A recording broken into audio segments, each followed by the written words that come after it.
প্রথমে নিয়েছি আমলকি, কারি পাতা, জবা ফুল পাতা, জবা ফুল, দুবলো আর নিয়েছি নিম পাতা আর এখানে নিয়েছি মেথি। এত কিছু উপকরণ দেখে ভাবছেন যে কি তৈরি করব আজকে। আজ তৈরি করব একটা দারুণ মাথায় দেওয়ার তেল। এই তেলটা মাথায় দিলে খুশকি যাদের আছে খুশকি দূর হবে আর দূর হবে চুল ওঠা। যে সমস্যা আছে চুল ওঠার সমস্যা দূর হয়ে যাবে। চুল যাদের লম্বা হয় না তাদের চুলও লম্বা হবে। সব কটা উপকরণ আমি মিক্সিং বলে দিয়ে নিলাম। তার সাথে দিয়ে নিলাম দুটো অ্যালোভেরা ছোট ছোট করে কেটে দিয়েছি। এবার আমি মিক্সড করে নেব। দেখুন আমার মিক্সড কিন্তু হয়ে গেছে।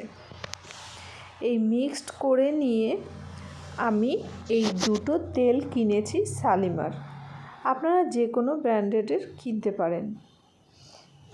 সম্পূর্ণ তেলটা ঢেলে নেব। তেলটা কড়াইতে দিয়ে দেওয়ার পর দিয়ে দেব মিক্সিং বলে যেই মিক্সটা করে রেখেছিলাম। এবার আমি গ্যাসটা ধরিয়ে দেব।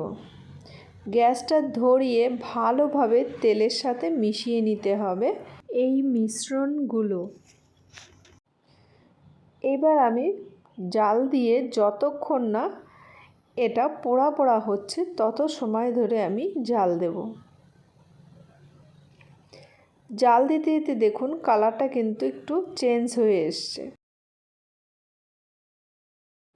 এই তেলটা ঘরে তৈরি করে দেবেন, দেখবেন খুব উপকার পাবেন।